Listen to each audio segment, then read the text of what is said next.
to Life with Brandon. Happy Wednesday, everyone. How's everyone doing today? Hey, how are you? I'm doing great. Oh my Awesome. goodness. Dr. J, how you doing over there? Doing well. Thank you. Good, good. I didn't want to enjoy their weekend up until today. What y'all do? Tell me what you do. We'll start with our guest, Dr. J. What did you do over the weekend? I worked. I understand. You work. That's all you get a chance to Yeah. relax, get enough rest on. Did you cook? No, didn't cook. Mm-mm. Okay, you just work. Ain't nothing wrong with working. Now, Ed, what did you do this weekend? I'm ready for this story. What you do, Oh, beep, beep, beep, beep. Did you hear me? Well, this weekend was of course, Sunday is always football Sunday. So I was watching us get yes. drove. We got drove by, who did we play? I can't even remember who beat us, but they beat us. I try not to remember that because it was painful. We actually It beat was painful. ourselves. We actually beat ourselves, but hey, maybe we'll get them this weekend. Get 'em this Oh yeah, definitely. Y'all get them this weekend. weekend. Definitely. Yes. All right. Well, this weekend I actually I did a family dinner. Excuse me. Um, I did a family dinner and it went very well. I did a theme called "Welcome to Belize" and it was in Italy. I wanted to give my older aunts, my mom, I wanted them to experience some 5-star dining. So I had a chef to come in and cook, bartender. I told them, you flown over, welcome to Italy, the front porch where we took pictures. Um, when we took pictures, we actually, I said that was, I treated it like customers. They took pictures and had to get approval to come through. They came into the dining area. They were seated. They were served. They had a great time. Everyone seemed to enjoy themselves, and I loved every time. I felt like we brought family closer together. So that's what I did this weekend, and I was very proud of that. Pictures are coming. We got some pictures and video are coming, so can't wait to post those and share those with you all. You just So, really think you're a white Pastor J, woman, my don't bad. Yes, yes, you? had to You do it do. up. You Had really to do think it you're a up. white woman. Okay, I get it. Yes, I had to give it a show a little bit something more than collard greens and cornbread can be Yeah, saved. I know one of them had some in their purse, but that's what. Oh my goodness. Pastor J, forgive me for calling you Dr. J earlier. I will mess up the name, so sorry, my apologies, Pastor J. That's fine because I'm working on that. So you can. It's fine. Okay, Whoop so we whoop speaking into existence. All right. Speaking into already, existence. Okay. already. Yes. Well, fans, today we have Pastor J with us. He is going to elaborate on a few things about the church. The church, the church, the church. Sometimes it seems like they love us. Sometimes it seems like they don't love us. I think we all have had a part of the church. So Dr. J is going to share some thoughts and some of his experience with us and tell us about how he do things at his church. But before I bring him on, let me give a brief introduction about Pastor J. Pastor J has supported the work of religious alliances as a member of the Black clergy of Philadelphia and vicinity and the Philadelphia Council of Clergy. Mhm. He has served the LGBTQ youth as a former mentor at the Attic and as a member of the board of directors for the Foyer of Philadelphia. He currently is the founder and servant leader of the Restore the Image of God Movement Incorporated. Life with Brandon fans, please help us welcome Pastor J. Yay! Yeah. Woo! Church holler. Okay. Pastor Hey, Jay, how you Pastor Jay, how you doing? doing? I'm well. I'm well. How are you guys? We are good. Glad to have you. Thank you for joining us. Thank you for having me on. Good. So this is where I'm turning the ball over to Ed. And I always say the way Ed starts those questions, I just love it. Ed, go ahead, do your thing. This is my friend. This is my friend. Let me give y'all just a brief rundown. I met Pastor Jay actually in the home I used to live in that I was sharing with my partner, and he came over actually with another Okay. pastor to introduce their church at the time. And Okay. he was, you know, he and I bantered back and forth, and we just kind of just connected at that time. And when it came around for my first concert in with the group The Relationship, I immediately called him up, and he was our MC for that program. And I think he was the MC ever since. For every Except for one. except for one, except for one. So, Pastor Jay, I was also when I was in before I left Philadelphia, I was a member of Pastor Jay's church. Uh, Man, you gave the long title, but the short name of it is The Gathering. Okay. So, Oh, the gathering. Okay. and I also wrote the theme song for The Gathering. I did. Oh, So, okay. this just a little note, you know. Call The me if you need side it. note ads. Look, call me if you need a theme song. Uh, so, Dr. J, let's get it popping. Let's get it popping, because the church is always a sore subject. It's a big subject, but it's a sore subject. Um, and I'm just going to ask you point blank: do you think the church is working? Do you think the traditional church, the way it stands now, is it working? I don't like to generalize, so Okay, I'm going to say for some, for it is. some.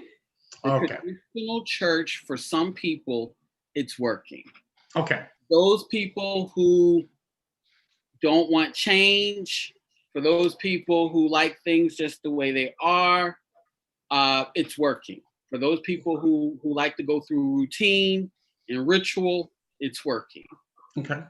All right. So, since you wanted, that was general, and I appreciate that. Thank you for that answer.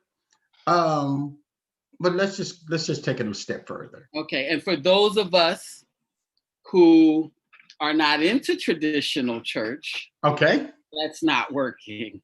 that's not working, and that's where we want to focus. Not working for us. No. That and why? We only have about an hour. Right. So, and you know me, I can go long. Yeah. So my short answer would be one of the main reasons why it's not working for some of us is because of the fact that some of us don't fit in that mold. Some of us have surpassed the tradition. I can only speak for myself. So for me, for instance, I feel as though that traditional church is surface and it doesn't go deep enough for me. When I look at certain things that are going on in the church, Okay. as some of the rituals and things of that nature, for me, there has to be a deeper reason and meaning for why we do the things that we do. And the average person really doesn't care. If you talk to the average person, the average church goer, they basically cannot give you real example of why we do what we do. I'll give you an example. Okay. I remember when I was taking my godmother to the salon to get her nails done. Mm-hmm. And the Asian guy who run the salon, he said, hey, and this was around Good Friday. So he was like, why do we celebrate Good Friday? And the other women who were there, all of them, I know them, and they were Christians. And the guy who runs the place, he's Catholic. So they were like, oh, that's a good question. Why do we celebrate Good Friday? And so my godmother said, well, because I was on the phone, and she said, when he gets off the phone, he'll be able to tell us. He gonna tell us. He gonna have an answer. So they asked me, why do we celebrate Good Friday? Okay. So I brought the question back to them. I said, why do you think we celebrate Good Friday? And they said, well, there's nothing good about it. Jesus died. And I said, it was a Good Friday. It was the best Friday. Because that was the day that the world received a wonderful gift, salvation. And they looked and they said, oh, we didn't think of it like that. Da, da, da. But see, the church doesn't teach us, traditional church institution doesn't teach you to think for yourself. You know, you're spoon-fed a thing. And you would think that all the years that these people, and I mean, these people were up in age, that they would have known why we celebrate Good Friday. Then I looked it up, and it talked about good being holy and being set apart, and that day was considered holy because of what Christ had done. So I was close in my definition, but my definition came from me thinking deeper and not just accepting what we fried, you know, because one of the answers they gave was, well, we fried fish on Friday, and, you know, and then we go to church Easter Sunday, and that's the whole celebration of Easter. Now, they knew what Easter was about, but they couldn't tell you about Good Friday. But you'll have people who will go to those 7 last word services, and they'll go in the middle of the day and do all the you know, the ritual and whatnot, and not have a full understanding. Okay. I got you. So let me ask you this. In the Bible, which is the guide, is there a template for the church? There is a template in the New Testament. The New Testament gives you a template after the book of Acts. So there are things that there's an order and all that kind of stuff, but let's go a little deeper, because that's still, to me, surface, because it's on the pages. And who wrote these pages? Men, right? So it's like I had a conversation with my father recently, and my father really had an issue around women bishops. And I said to him, I said, what's your problem with that? He said, oh, you believe in that? I said, no, it's not about a belief system. He says, well, there's an order. I said, who said? Who said there's an order? And then he stopped. He said, God. I said, you sure God said there's an order? I said, because Jesus never said there were bishops in the church. Period. I said, Jesus, right. And I said, Jesus never said that there were deacons in the church. Period. I said, Jesus never set that order. That's an order that Paul set. Okay, let's be clear. Okay, that's an order that was set after the fact, which man set. Now, these are supposed to be divine leaders of God. I don't knock an order, okay? But what I do knock is the fact that we have taken things a little too far. You'll have Christians who will criticize the Catholic Church, but all the enthronement of their apostles and their bishops follows the Catholic order. And the Catholic Church is nothing but the mother church of all Christendom. Oh, wait a minute. But that comes from ignorance. Wait a minute now. Wait a minute now. That was messy. But listen. Not that debate last night, but anyway, we ain't gonna talk about that. Okay, we got but a little time. As you just said, and I'm going to tell you what I heard, that in this whole setup of tradition versus what's written in the word. What word? Which word? Huh? Which okay, word? Let me be more specific.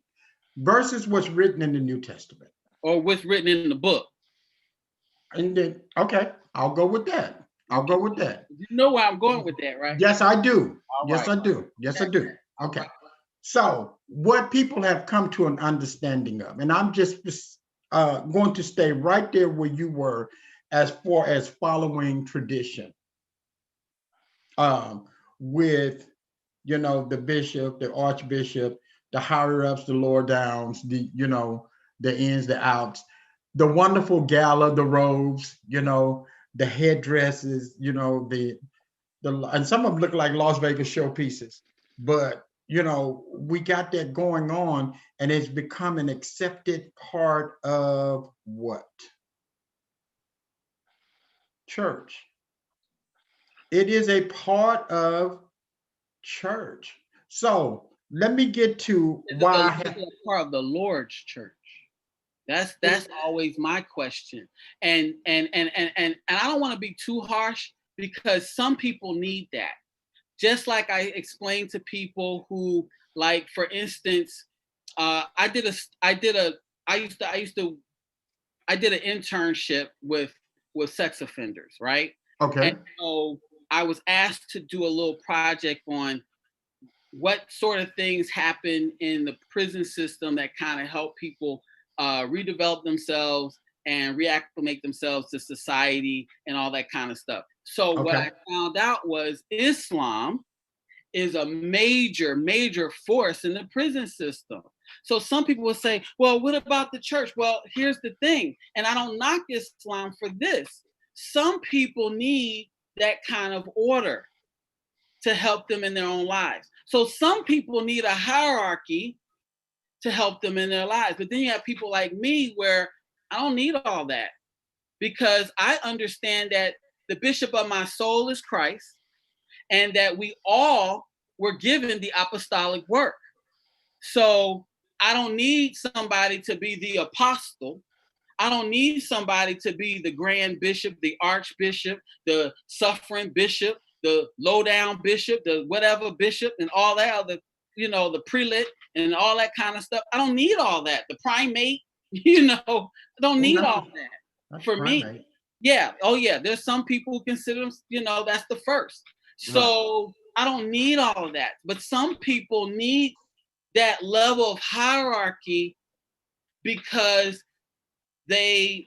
what tradition has done is become didactic. Okay. Someone got to tell you what to do, how to do it. Some people do need that, but then there are those of us who don't, and none of that I don't want to call it tomfoolery, but some of that stuff doesn't resonate with people like myself. Now, I grew up in a Mennonite church. We do have bishops, but our bishop, we don't have one that's in charge. It's a council. And you still would refer to the bishop by brother. And in some of our churches, we have a sister, but in some of our churches, they're not recognized. So, but you know what I'm saying? We still say about the pastor, we will call them brother so-and-so, sister so-and-so. We're kind of all on the same line there, because we're all called to do ministry. And so with some denominations where they have this whole hierarchy, that works for some people. Mostly a lot of the older people, that works for. A lot of the young people,